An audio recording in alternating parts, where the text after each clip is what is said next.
Hello friends, good morning, good afternoon, good evening.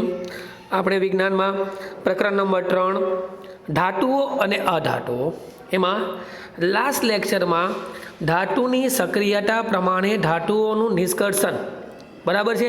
એમાં આપણે બધી સક્રિયતા શ્રેણીની વાત કરેલી કે પો સો કે મે એ આટલી ધાતુઓ ખૂબ જ વધુ સક્રિય છે બરાબર છે।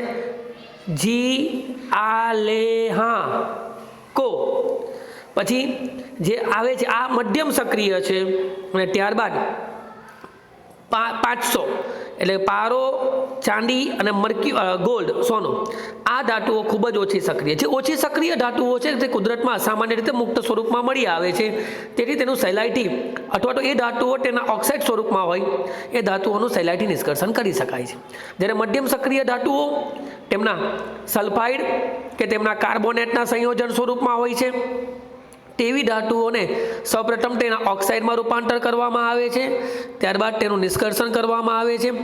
रिडक्शन पद्धति के जेमां कार्बन के कार्बन मोनोक्साइड जेवा रिडक्शन करता पदार्थोनी हाजरीमां तेनुं रिडक्शन करवामां आवे छे, अथवा तो ए धातुओ करता वधु सक्रिय धातु मतलब के मध्यम सक्रिय धातुओ करता वधु सक्रिय धातुओ एवी पेली पोटेशियम, सोडियम, मैग्नेशियम, एल्युमिनियम आवी धातुओ वडे पेली मध्यम सक्रिय धातुओ ना द्रावणमांथी मध्यम सक्रिय धातुओने छूटी पाडवामां आवे छे बराबर छे। एनुं विस्थापन बराबर छे। हवे आपणे भणीए छे नवो मुद्दो, नवो टॉपिक छे के जे વધુ સક્રિયતા ધરાવતી ધાતુઓ છે। આપણે ઓછી સક્રિયની વાત કરી, મધ્યમ સક્રિયની વાત કરી, પરંતુ જે સક્રિયતા શ્રેણીમાં જે ટોચ પર છે મતલબ કે જેની સક્રિયતા સૌથી વધારે છે એવી વધુ સક્રિય ધાતુઓનું નિષ્કર્ષણ બરાબર છે। તો સક્રિયતા શ્રેણીમાં ટોચ પર રહેલી ધાતુઓ ખૂબ જ સક્રિય હોય છે એટલે કે તેનું रिडक्शन करवू मतलब के ए धातुओ एटली बड़ी सक्रिय है कि ते धातुओ कुदरत में सीधे सीधी मुक्त स्वरूप में मळती ज नथी। तेओ हवा, पानी, भेज के अन्य कोईपण सल्फर, ऑक्सीजन, कार्बोनेट, फॉस्फरस जेवा तत्वों साथे खूब ज सहेलाईथी प्रक्रिया करी नाखे छे। एटले के आ एटली बड़ी सक्रिय है कि जे कुदरत में मुक्त स्वरूप में मळती नथी। वળી आवी धातुओने आपणे एम कीधुं के मध्यम सक्रिय धातुओनुं रिडक्शन कार्बन के कार्बन मोनोक्साइड वडे करवामां आवे अथवा तो तेना करता वधु सक्रिय वडे करवामां आवे, पण जे ऑलरेडी सक्रिय छे एनुं निष्कर्षण अथवा ते धातुओने शुद्ध स्वरूप में मेळववा माटे कार्बन वडे पण तेनुं रिडक्शन करी शकातो नथी। कारण के आ धातुओनुं खास करीने याद राखजो सक्रियता श्रेणीमां टोच पर रहेली धातुओ एटले के पोटेशियम, पोटेशियम नो पो, सोडियम नो सो, के एटले कैल्शियम, मैग्नेशियम अने एल्युमिनियम आ खूब ज वधु सक्रिय छे। आवी धातुओ जे सक्रिय है ए मध्यम धातुओनुं रिडक्शन करवा माटे वापरी शकाय, परंतु जे ऑलरेडी खूब ज सक्रिय है आवी धातुओ एनुं निष्कर्षण कोना वडे कार्बन वडे नहीं थाय, कारण के आ धातुओनुं कार्बन करता ऑक्सीजन प्रत्ये आकर्षण वधु छे। एटले के आ सक्रियता श्रेणीमां टोच पर रहेली धातु एटली बड़ी सक्रिय है कि ते धातुओ नो ऑक्सीजन प्रत्ये एटलुं बधुं आकर्षण है कि कार्बन ऑक्सीजन साथे संयोजन कार्बन मोनोक्साइड बनावे एना करता वधारे झड़पथी आ धातुओ तेमना ऑक्साइड बनावी दे छे। आथी आवी धातुओनुं निष्कर्षण माटे विद्युत विभाजीय रिडक्शन पद्धति रिडक्शन माटे आपणे कार्बन के कार्बन मोनोक्साइड वापरीए छे, परंतु आ सक्रिय धातुओनुं रिडक्शन करवा माटे कार्बन के कार्बन मोनोक्साइड रिडक्शन करता तरीके वपरातो नथी। तेथी तेमना शुद्धिकरण माटे निष्कर्षण माटे कई पद्धति कीधी? विद्युत विभाजीय रिडक्शन पद्धति। कोनु रिडक्शन करवुं होय? वधु सक्रिय धातुओना रिडक्शन माटे विद्युत विभाजीय रिडक्शन पद्धतिनो उपयोग थाय छे। दाखला तरीके सोडियम, मैग्नेशियम अने कैल्शियम ने तेमना पिघरेला क्लोराइड में मतलब के सोडियम पिघरेलो chloride sodium chloride, magnesium chloride और कैल्शियम क्लोराइड नो विद्युत विभाजन द्वारा मेळववामां आवे छे। एटले के विद्युत विभाजन दरमियान ધાતુઓ કેથોડ એટલે કે ઋણ વીજભારિત ધ્રુવ પાસે જમા થાય છે, જ્યારે ક્લોરીન વાયુ છે સામાન્ય રીતે ધાતુઓ સામાન્ય રીતે ઘન સ્વરૂપમાં અને ધન વીજભાર ધરાવે છે. મતલબ ધન વીજભાર ધરાવતા હોય તો તેઓ કેથોડ પર જમા થાય, કારણ કે કેથોડ એ ઋણ વીજભાર ધરાવે છે. મતલબ કે ધન આયનનું ઋણ આયન પ્રત્યે આકર્ષણ થતું હોવાથી જ્યારે વિદ્યુત વિભાજ્ય દ્રાવણ લેવામાં આવે અને વિદ્યુત પ્રવાહ પસાર કરવામાં આવે તો ધાતુઓ કેથોડ પર જમા થાય, જ્યારે ક્લોરીન એ ઋણ વીજભાર ધરાવે છે. તેથી તેઓ એનોડ અને ધન વીજભાર, ધન આયન, મતલબ કે આ ઋણ છે એટલે એને ધન પ્રત્યે આકર્ષણ હોય એટલે ક્લોરીન વાયુ એનોડ પાસે જમા થાય છે. જેમ કે આ કેથોડ પર થતી પ્રક્રિયા સમજાવી કે કેથોડ પર શું થશે, પેલો આ કેથોડ એટલે ઋણ વીજભાર છે, ત્યાં પ્રક્રિયામાં શું થાય છે ત્યાંથી જોજો, જે સોડિયમ આયન છે Na+ એ ઇલેક્ટ્રોન ગુમાવશે અને સોડિયમ ધાતુ છૂટી પડે છે. એવી રીતે જે એનોડ છે, એનોડની અંદર ક્લોરાઇડ આયન છે, એ શું કરશે, ઇલેક્ટ્રોન સ્વીકારશે અને ક્લોરીન વાયુ છૂટો પડે છે. આ જ રીતે એલ્યુમિનિયમ ઓક્સાઇડ ઉપર સોડિયમ, મેગ્નેશિયમ અને કેલ્શિયમની વાત કરી, એટલે એલ્યુમિનિયમ ઓક્સાઇડના વિદ્યુત વિભાજ્ય રિડક્શન દ્વારા એલ્યુમિનિયમ મેળવી શકાય.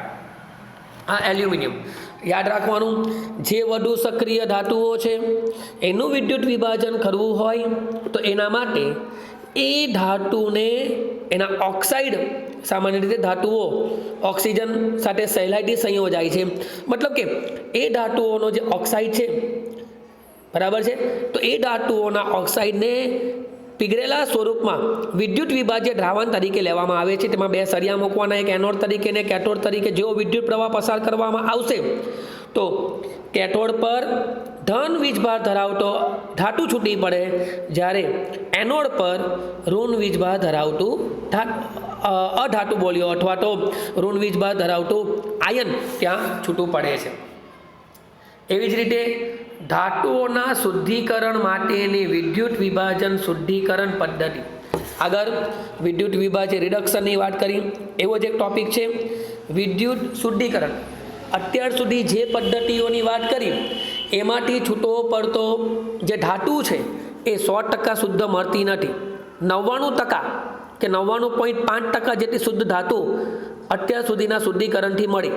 પરંતુ જો આપણે 100% શુદ્ધ ધાતુ મેળવવી હોય તો એના માટે વિદ્યુત વિભાજનીય શુદ્ધિકરણ પદ્ધતિનો ઉપયોગ થાય છે. યાને કે કાચી ધાતુમાંથી મેળવેલી ધાતુ અશુદ્ધ હોય છે. આપણે ભલે કાચી ધાતુની અંદર શરૂઆતમાં ધાતુનું નિષ્કર્ષણની વાત કરેલી, તો તેમાં આપણે રેતી, માટી, ભેજ, પાણી, અન્ય અશુદ્ધિઓ હોય. કોઈ એક ધાતુની અંદર વધુ પ્રમાણની સાથે અન્ય ધાતુઓની પણ અશુદ્ધિઓ હોય. આપણે અત્યાર સુધીની જે પદ્ધતિની વાત કરી, ગુંજન કે કેલ્સિનેશન કે રિડક્શન પદ્ધતિ, હમણાં વિદ્યુત વિભાજન રિડક્શનની વાત કરી, એમાં એ ધાતુઓની જે કાચી ધાતુઓ હતી તેમાંથી ધાતુ છૂટી પાડી. પરંતુ આ રીતે મળેલી ધાતુ હજુ પણ અંદર થોડા પ્રમાણમાં અશુદ્ધિઓ રહેલી છે. મતલબ કે આપણે 100% શુદ્ધ ધાતુ હજુ મળી નથી.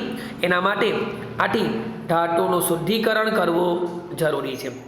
વિદ્યુત વિભાજનીય શુદ્ધિકરણ એ અશુદ્ધ ધાતુઓના શુદ્ધિકરણ માટે સૌથી વ્યાપક પ્રમાણમાં વપરાતી પદ્ધતિ છે. યાની કે અત્યારે આપણે જે રિડક્શન પદ્ધતિની વાત કરી કે વિદ્યુત વિભાજ્ય રિડક્શનની વાત કરી, એના દ્વારા આપણે જે ધાતુ મળી એ 100% શુદ્ધ નથી. મતલબ કે આપણે ઉદ્યોગોની અંદર જે ધાતુઓનો ઉપયોગ કરવો હોય કે અન્ય કોઈપણ પ્રકારની પ્રક્રિયામાં ધાતુઓનો ઉપયોગ કરવો હોય તો 100% શુદ્ધ ધાતુ જોઈએ. મતલબ કે એ ધાતુઓને શુદ્ધ સ્વરૂપમાં એનું શુદ્ધિકરણ કરવા માટે સૌથી વધુ વ્યાપક પ્રમાણમાં વપરાતી પદ્ધતિ એટલે વિદ્યુત વિભાજનીય શુદ્ધિકરણ. આ પદ્ધતિમાં કોપર, ઝિંક, ટીન, નિકલ, ચાંદી અને સોના જેવી ધાતુઓનું શુદ્ધિકરણ કરવા માટે વિદ્યુત વિભાજનીય રિડક્શન કરવામાં આવે છે. કઈ કઈ ધાતુઓ છે? મધ્યમ સક્રિય અને ઓછી સક્રિય એવી ધાતુ જેવી કે કોપર, ઝિંક, ટીન, નિકલ, ચાંદી અને સોનું. આ ધાતુઓને 100% શુદ્ધ સ્વરૂપમાં મેળવવા માટે આ વિદ્યુત વિભાજ્ય રિડક્શન, જેમાં અશુદ્ધ ધાતુના સળિયાને એનોડ યાદ રાખજો, જે ધાતુનું વિદ્યુત વિભાજનીય શુદ્ધિકરણ કરવું હોય, મતલબ કે જે ધાતુને આપણે શુદ્ધ સ્વરૂપમાં મેળવવી હોય એ પદ્ધતિ માટે જે ધાતુનું શુદ્ધિકરણ કરવું હોય એ ધાતુનો અશુદ્ધ સળિયો એનોડ પર અને એ જ ધાતુના શુદ્ધ સળિયાને કેથોડ પર લેવામાં આવે છે. જે ધાતુનું વિદ્યુત વિભાજનીય વિશુદ્ધિકરણ કરવું હોય એ માટે જે ધાતુનો આપણે શુદ્ધિકરણ કરવા માંગીએ છીએ એ ધાતુના અશુદ્ધ સળિયાને ક્યાં લેવાનો? એનોડ પર, અને એ જ ધાતુના શુદ્ધ સળિયાને કેથોડ પર લેવામાં આવે છે. ઓકે, આ માટે એક આકૃતિ બતાવેલી છે. તો ધાતુના ક્ષારના દ્રાવણનો વિદ્યુત વિભાજ્ય તરીકે ઉપયોગ કરવામાં, જે ધાતુનું વિશુદ્ધિકરણ કરવું હોય એ જ ધાતુના દ્રાવણને, અહીંયા આ જે નીચે દ્રાવણ દેખાય છે બીકરમાં, આ બીકરમાં જે દ્રાવણ છે એમાં શું લેવાનું? વિદ્યુત વિભાજ્ય દ્રાવણ તરીકે શું લેવાનું? જે ધાતુનું વિદ્યુત વિભાજ્ય વિશુદ્ધિકરણ કરવું હોય એ જ ધાતુનું દ્રાવણને વિદ્યુત વિભાજ્ય દ્રાવણ તરીકે લેવામાં આવે છે. બરાબર, જો આકૃતિ બતાવેલી છે, જેમ કે કોપરનું વિશુદ્ધિકરણ કરવું છે, બરાબર છે, તો એ માટે એ દ્રાવણમાં લખેલું છે કે અશુદ્ધિઓ તરીકે અહીંયા લેવાનો છે. કોઈ પણ જેનું વિશુદ્ધિકરણ કરવું છે એ જ ધાતુના દ્રાવણને વિદ્યુત વિભાજ્ય દ્રાવણ તરીકે લેવામાં આવે છે. બરાબર છે. તો વિદ્યુત વિભાજ્ય દ્રાવણ તરીકે કોપર સલ્ફેટનું દ્રાવણ લઈ શકાય. કોપર સલ્ફેટ કે જેમાં કોપરની સાથે સલ્ફેટ અશુદ્ધિ સ્વરૂપમાં રહેલી છે, તો મારે કોપર અને સલ્ફેટ છૂટી પાડવી હોય તો કોપર સલ્ફેટના દ્રાવણને વિદ્યુત વિભાજ્ય દ્રાવણ તરીકે, એ જ રીતે કોપરના જે સળિયો છે, શુદ્ધ સળિયો જેને કેથોડ પર લીધો છે, અને એ જ કોપરના અશુદ્ધ સળિયાને એનોડ પર લેવા, અશુદ્ધ કોપરનો સળિયો, અને એસિડિક કોપર સલ્ફેટનું દ્રાવણ. કોનું દ્રાવણ લીધું? Copper sulphate. પછી નીચેના ભાગમાં છે ને જે દેખાય ને કાળું કાળું છે, એ કહેવામાં આવે છે એનોડિક પંખ. એનોડિક પંખ આ જે નીચે કાળું તળિયામાં દેખાય છે એટલે અશુદ્ધિઓ છે, પણ એ અશુદ્ધિઓની અંદર સોનું અને ચાંદી જેવી ધાતુઓ રહેલી છે, એટલે એ અશુદ્ધિ ફેંકી નથી દેવાની આપણે. બરાબર, આકૃતિમાં સાધનોની ગોઠવણી કરેલી બતાવેલી છે. તો જો વિદ્યુત વિભાજ્યમાંથી વિદ્યુત પ્રવાહ પસાર કરતા એનોડમાંથી અશુદ્ધ ધાતુ વિદ્યુત વિભાજ્યમાં ઓગળે છે. જો વિદ્યુત પ્રવાહ પસાર કરવામાં આવે, કારણ કે આપણે સાધનોની ગોઠવણી કરી, જેવી ગોઠવણી કરીશું, વિદ્યુત પ્રવાહ પસાર કરીશું, એટલે પેલા કોપર સલ્ફેટનું દ્રાવણ જે લીધેલું છે એમાંથી એનોડમાંથી, મતલબ જે પેલો સળિયો છે જેને આપણે એનોડ ઉપર અશુદ્ધ ધાતુનો સળિયો, તો એનોડમાંથી અશુદ્ધ ધાતુ વિદ્યુત વિભાજ્યમાં ઓગળે છે, અને વિદ્યુત વિભાજ્યમાંથી સમતુલ્ય માત્રામાં શુદ્ધ ધાતુ કેથોડ પર જમા થાય છે. એટલે કહેવાનો મતલબ એવો છે, જેવો વિદ્યુત પ્રવાહ પસાર કરવામાં આવે છે કે તરત જ એનોડમાંથી અશુદ્ધિઓ છૂટી પડતી જાય, અશુદ્ધિઓ નીચે દ્રાવણના તળિયે જમા થતી જાય છે, અને જેટલા પ્રમાણમાં ધાતુ છૂટી પડી એ છૂટી પડેલી ધાતુ વિદ્યુત વિભાજ્ય દ્રાવણમાં આવશે, અને એટલા જ પ્રમાણમાં એ વિદ્યુત વિભાજ્ય દ્રાવણમાંથી તે ધાતુનો આયન કેથોડ પર જમા થાય છે. કારણ કે ધાતુનો આયન ધન વીજભાર ધરાવે છે, એટલે હંમેશા તે ઋણ વીજભાર ધરાવતા કેથોડ પર જમા થશે. દાખલા તરીકે એનોડ પર થતી પ્રક્રિયા, કોપર જે એનોડ ઉપર ઘન સ્વરૂપમાં હતો, અશુદ્ધ છે, વિદ્યુત પ્રવાહ પસાર કરવાથી તેમાંથી કોપર આયન છૂટો પડે છે અને 2 ઇલેક્ટ્રોન છૂટા પડે છે. હવે આ કોપર આયન જો નીચે આપ્યો, હવે કોપર આયન 2 ઇલેક્ટ્રોન ગુમાવશે, અને શું છૂટું પડ્યું? શુદ્ધ કોપર ધાતુ. એટલે અહીંયા પ્રક્રિયા લખી, કોપર જે અશુદ્ધ સ્વરૂપમાં એનોડ પર હતી એ જ કોપર હવે શુદ્ધ સ્વરૂપમાં કેથોડ પર જમા થાય છે, અને દ્રાવ્ય અશુદ્ધિઓ દ્રાવણમાં જાય છે. જ્યારે ગોલ્ડ, સિલ્વર અને પ્લેટિનમ જેવી અદ્રાવ્ય અશુદ્ધિઓ પાત્રના તળિયે કાદવ સ્વરૂપે એનોડની નીચે જમા થાય છે, જેને એનોડિક પંખ કહે છે. વિદ્યુત વિભાજ્ય દ્રાવણમાંથી વિદ્યુત પ્રવાહ પસાર કરવામાં આવે છે કે તરત જ દ્રાવણ જે પેલો અશુદ્ધ ધાતુનો સળિયો છે તે પીગળે છે, બરાબર છે, અને ધીમે ધીમે પેલા કેથોડ ઉપર ધાતુ જમા થતી જાય. તો એ પણ એ પહેલાં થાય છે શું? વિદ્યુત પ્રવાહ પસાર કરવાથી એનોડ ઉપરથી અશુદ્ધિઓ જે હતી એ દ્રાવણના તળિયે જમા થઈ, જ્યારે જેટલું ધાતુ આયન છૂટો પડ્યો એ ધાતુ આયન વિદ્યુત વિભાજ્ય દ્રાવણમાં ગયો અને એટલા જ પ્રમાણમાં ધાતુ આયન એ દ્રાવણમાંથી ધાતુ કેથોડ પર, જેટલા પ્રમાણમાં ધાતુ એનોડમાંથી છૂટી પડે એટલા જ પ્રમાણમાં ધાતુના દ્રાવણમાંથી ધાતુ કેથોડ પર જમા થાય છે, બરાબર. અને જે નીચે તળિયે જે જમા થયું અશુદ્ધિઓ છે એને ફેંકી દેવાની નથી, પરંતુ એ અશુદ્ધિની અંદર સોનું, ચાંદી, પ્લેટિનમ જેવી ખૂબ જ કિંમતી ધાતુઓ અશુદ્ધિ સ્વરૂપમાં, ભલે અશુદ્ધિ છે પણ ફરીથી એને પાછું શુદ્ધ કરીને સોનું, ચાંદી વાપરી શકાય. અને આ જે છૂટું પડ્યું નીચે અશુદ્ધિઓ, જેને એનોડિક પંક કહે છે, કારણ એનોડના નીચેના ભાગમાં જમા થાય, કારણ કે એનોડ પીગળે છે, અશુદ્ધ સ્વરૂપમાં હતો એટલે એમાં અશુદ્ધિ સ્વરૂપે રેતી, માટી, કાદવ હશે જ, એટલે એનોડના નીચેના ભાગમાં એ જમા થતું હોવાથી એટલે એનોડિક પંક કહે છે. ઓકે, અસ્તુ.